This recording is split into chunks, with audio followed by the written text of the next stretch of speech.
Hello and welcome to my pre-season testing review for the F1 2022 season.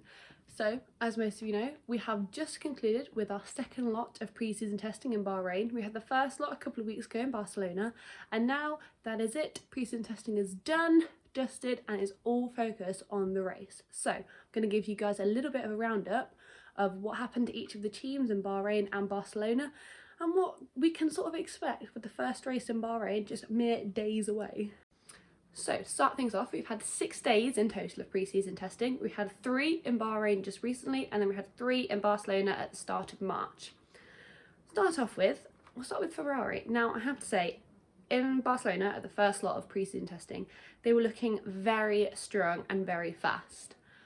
And I think everyone is sort of thinking that Ferrari are coming back now. They've had a couple of quieter years, but from what we've seen so far, it does look like they're coming back. We've got Leclerc and Sainz, who have both been claiming that they are not on the same pace as Mercedes and Red Bull.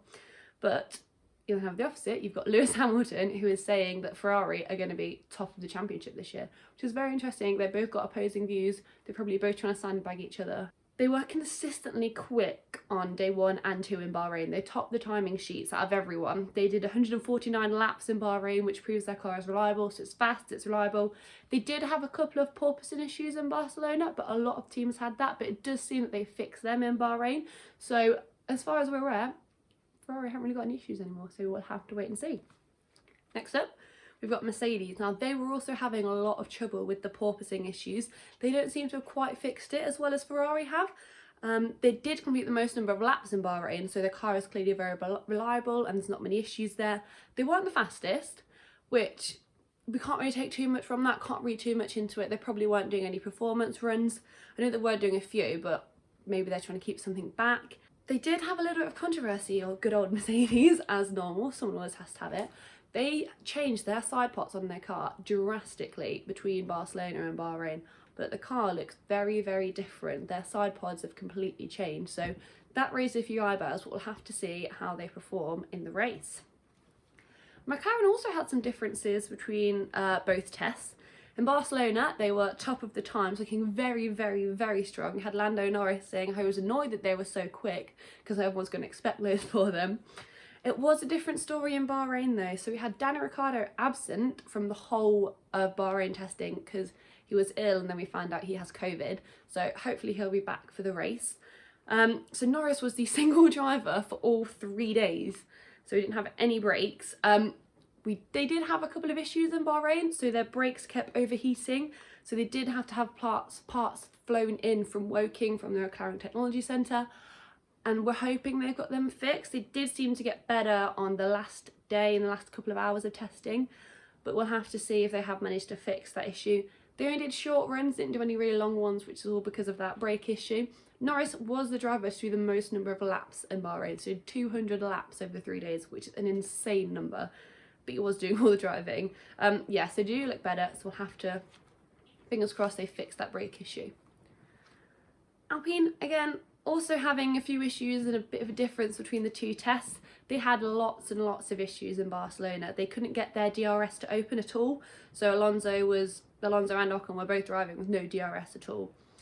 Alonso did cause a red flag on day 2 in Barcelona as well, with a couple of issues, but Bahrain, they're looking better. Ocon topped the timings on day 2, which was crazy in that Alpine.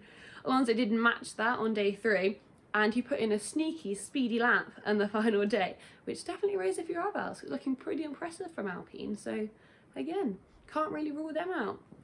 Red Bull, there's not really too much to say about Red Bull. They were looking very strong in Barcelona, nothing too crazy. Bahrain, they also bought a bit of a different car, bit of a different side pod design on day 3. So they had one side pod design for day 1 and 2, and a slightly different one on day 3. They didn't test that too much, which is interesting. But again, it was a fairly uneventful test. They had no real massive issues. Max put in a stinker of a lap on the last day of testing. Perez also led the morning timings on day 3, so they're looking pretty strong as well. AlphaTauri, again, pretty similar to Red Bull. No massive reliability issues. They had a few in Barcelona, but in Bahrain there wasn't really any. They had the second highest number of laps by a team after Mercedes, there was, I'm not sure if any of you guys saw it, there was a little bit of a sneaky battle between Gasly and Hamilton, which was actually proving that these new 2022 cars follow a lot easier than the 2021 ones did, which is great to see. That's what we were all hoping for. Alfa Romeo, they did have a pretty shocking Barcelona test. They didn't really get out to do any proper laps. They had a lot of issues, so it didn't really get a gauge of them from there. It does seem they have fixed them now. Bottas did come out and say after Barcelona that they know what the issues are and they can fix them. Bahrain, it does look like they have. They had a good run in Bahrain. Bottas saying they had a couple of hydraulic issues, but they still managed to fix them. It was nothing too drastic. A good number of laps, and Bottas put in some very fast times in the Alfa Romeo, so can't really be classing them out. Aston Martin had a very incident-free testing, I have to say. They had one small issue with Vettel on day 2 in Bahrain, but other than that there was no major issues. The drivers both sounded happy and the pace does seem to be there.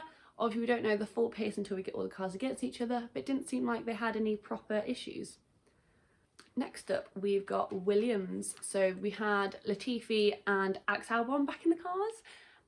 Yeah, nothing too major. I think, yeah, so one of their cars, I cannot remember off the top of my head, had a little bit of a fire, which is never great in Bahrain, but I think they did say that that was because of a really stupid issue and they should have fixed that, so hopefully that's all sorted.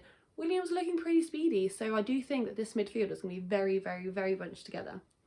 And finally we have Haas. So Haas announced this weekend that Nikita Mazepin was no longer their driver and he was replaced by Kevin Magnussen, which is great. So K-Mag is back in F1.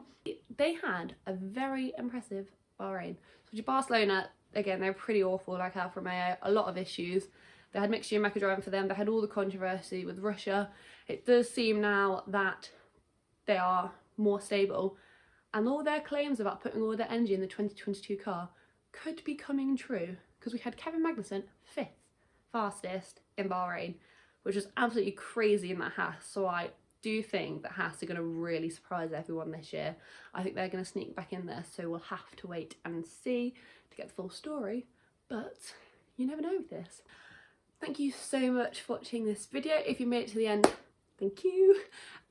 My next video I think will be a post-Bahrain review, so we'll have to see if all these predictions and everything that we've been speculating about does actually come true, or if we're all completely off the ball and no one got any idea what's going on. So tune in, make sure you tune in to watch the actual race as well. You can view it on Sky Sports F1, don't forget to watch it, and yeah, I will see you in my next video. Thank you, bye.